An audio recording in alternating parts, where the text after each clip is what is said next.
When you're doing poultry farming, especially when you are a beginner, or let's say you're just starting a new farm like we are, no one really prepares you for the devastating days or situations on the farm, like an outbreak on a newly opened farm.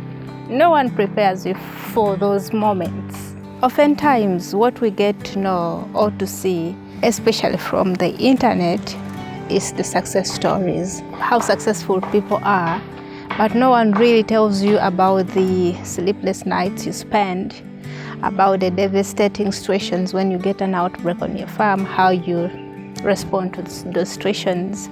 And no one tells you that you must stay calm, but act very fast. Such moments happen on the farm. That's why at Call Me Fridaus, I am trying my best to share with you real farm experiences, both unpleasant and pleasant experiences on the farm. And for that, I would like you to subscribe to this channel and keep liking our videos and leaving your opinions, advice, and questions in the comment section. But also share these videos, because there's so many people who would use this information, especially those ones who want to start their poultry journeys. So today I want to share with you some experience that I have, that I'm going through right now in real time. But before I do, I just want to show you what I'll be having for brunch. This is going to be the first meal, my first meal of the day. I've been up and down trying to find, solutions and make the farm run, but also make this place home. So this is what I'll be having for my brunch. Quite simple. Yes. Right here is cassava chips, and this is avocado. We are in a season of avocados. Actually, it's an off season because right now the trees are almost empty. Yeah, so whatever we're having, these are the last fruits on the tree. And then we have some vegetables here. These are onions, and these are tomatoes. And then we have our chai here. This chai comes with a mixture of lemongrass and this herb over there, this one here. We call it omjaja. I wonder how you call it in English. Some names keep skipping my mind, especially the English names. So this is what I'll be having for my brunch, and my next meal, I'm not sure when it will happen. Maybe it will happen sometime around dinner, late evening. That's when I'll be having my next meal. And honestly, I'm using this chance to have a slow life, just a simple life. I know those in the diaspora, they will be envying me for this kind of meal because it's quite organic. Other than sugar and maybe a little oil which was used to fry these slices of cassava, everything around here is quite organic. So that's what I'll be having for my brunch, and you are welcome. After my brunch, then I'll be talking to you about the situation the real-time farm experience that I'm going through right now. So yesterday, you've heard that sound. So yesterday I was, of course, making my rounds inside the brooder, and I heard a strange noise, that noise that you've just heard there. And it was just one bird. I listened to establish if there is more of them, but hear that sound. But there was only one bird, and I kept monitoring it. I thought maybe it's a minor issue. It couldn't be that serious, But I continued monitoring it just to establish whether it's just a minor incident or it's a serious infection. So I monitored. It was around afternoon there. Then I monitored the birds throughout the entire day, and then at night around 2 p.m. So around 2 p.m.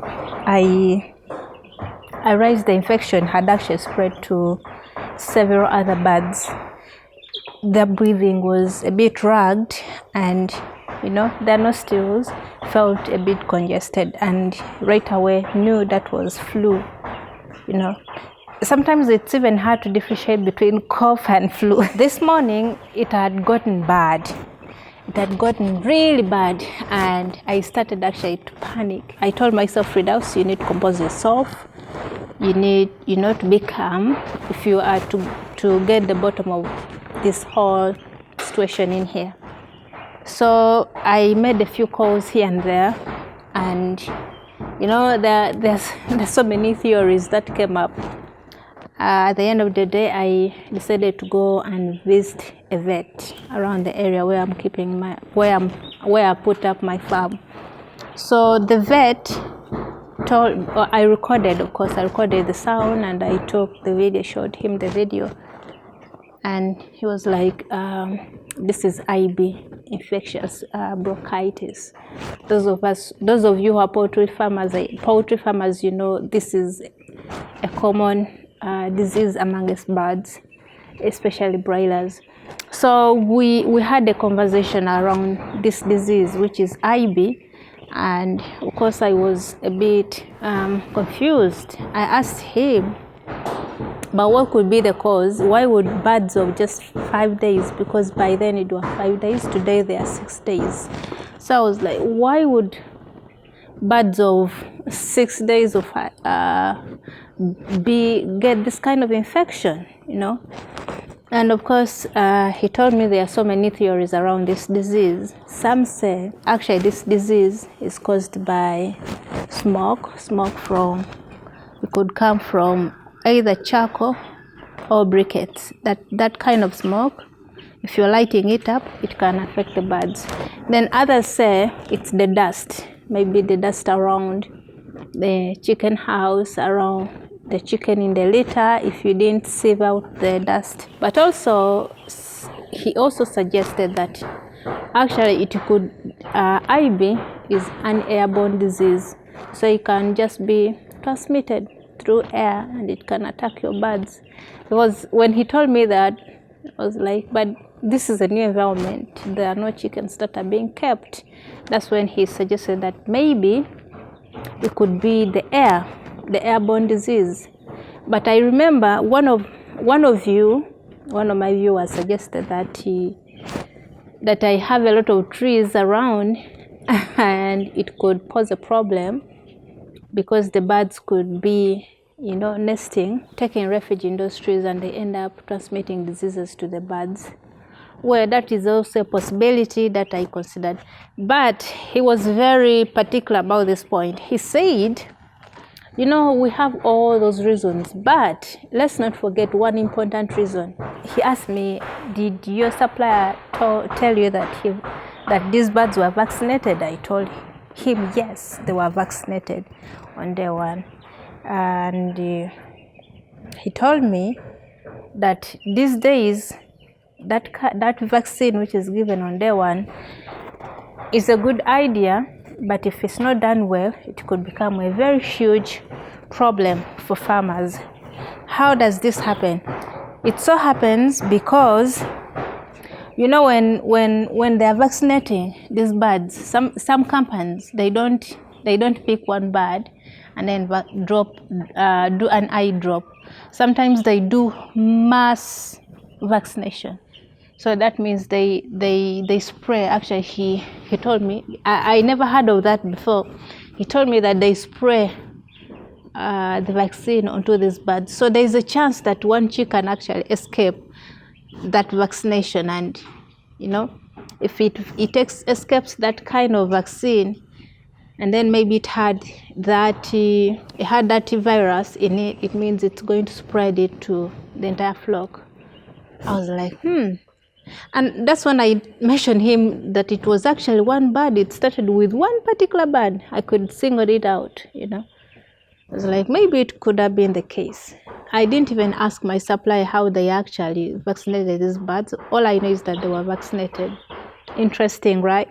So the other thing he mentioned, that speaking of, you know, those birds being vaccinated and then maybe missing and then transmitting, he mentioned that usually when you get this IB, these symptoms of rugged breathing and then some bit of sneezing amongst your birds, it could be that their mother, the mother that laid these eggs, had this infection and it was not treated properly. And there's a possibility that actually this infection was passed on to into the yolk, and then after that, when these birds were hatched, then it's also possible that actually they are carrying on the infection from their mother, especially if it happens on day 5. That's what he told me. And my birds got to showing those signs on day 5. Could it be a coincidence? Could it be? So that's what's happening. That's the situation on my farm. It's not so bad. It's not so, because he told me, he prescribed the medicine for me. Let me show you the drugs he showed me. I'm not trying to promote any companies here, you know, but I'm just showing you real experiences. So this is Veta Ox 20, that's the oxytetracycline, HCl 20%, high performance and wide spectrum antibiotic. Usually when you're treating those kind of infections, you need a drug which is wide or broad spectrum. It covers a lot of infections and, you know, both bacterial and viral infections and other symptoms that may be showing up in your birds.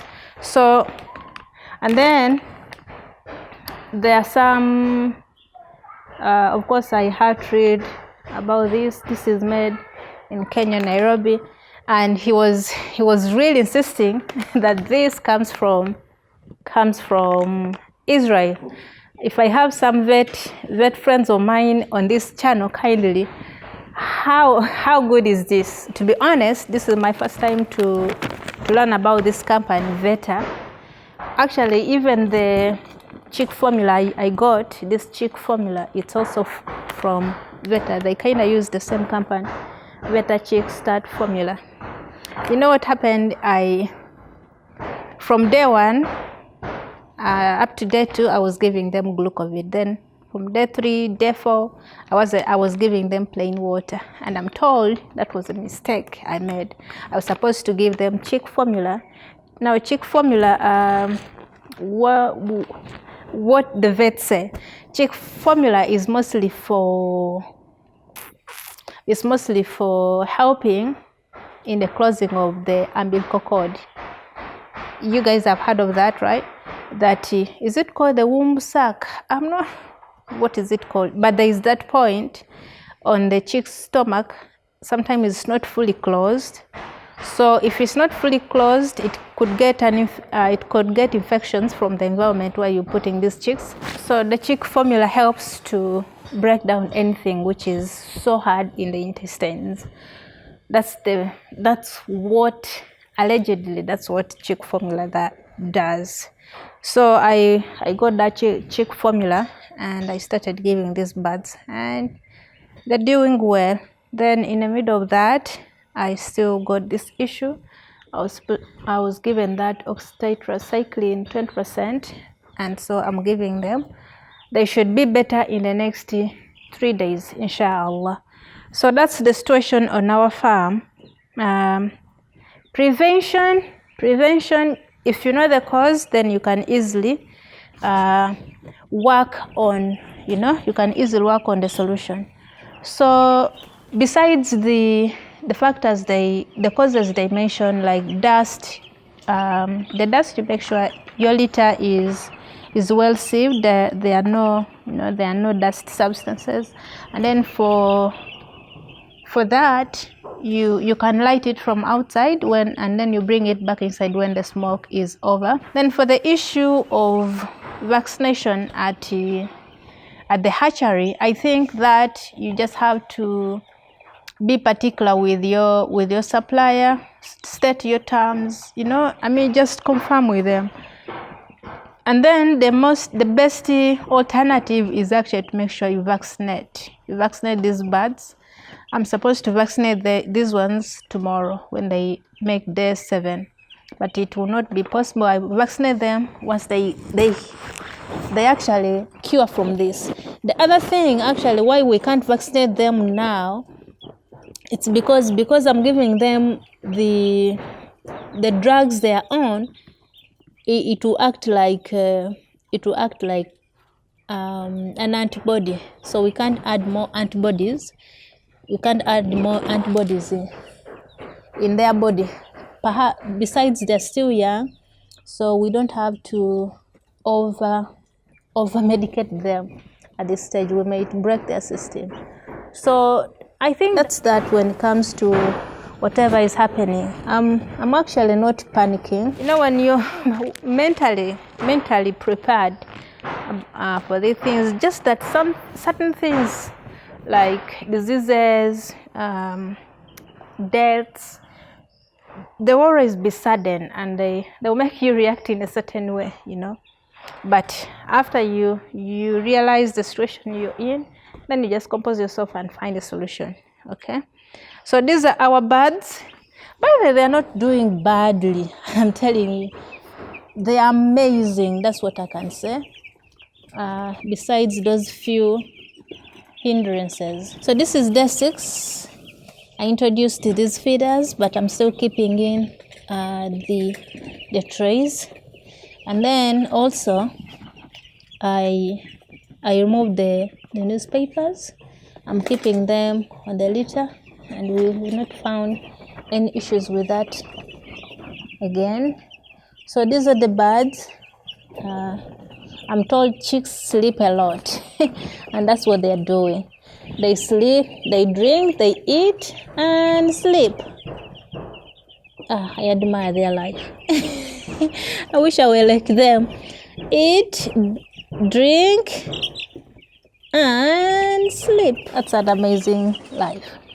So we put enough feeders and enough drinkers just to make sure everyone can access food, can access water. In those drinkers, there is medicine we've been prescribed. We've been told to give these birds. Okay, the temperatures are quite high now. 33, that's quite high, but it's because it's hot outside, so we can't prevent that. So they are looking for ways to cool themselves. The brooder is open, as you can see. We've opened to allow in air. So that's it for day 6. Yes, there are certain things that you need to be prepared for if you are to venture into poultry farming. There are a lot of things you need to be prepared for mentally, physically and financially, because they do happen behind the closed doors. All you see is chicken being sold, but you don't see the struggles farmers go through. And I don't think I can ever underprice my chicken when it's ready, because farmers go through a lot. So that's it for day 6.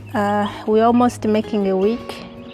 These birds came on Thursday 18th, and today they are 6 days old, and we are pushing on despite the challenges. And I thank you so much for being a part of this journey. Your presence means a lot. Just make sure you subscribe, and I'm going to see you maybe tomorrow or maybe today evening. Depends on what's happening on the farm. Otherwise, this is it for today. Bye-bye.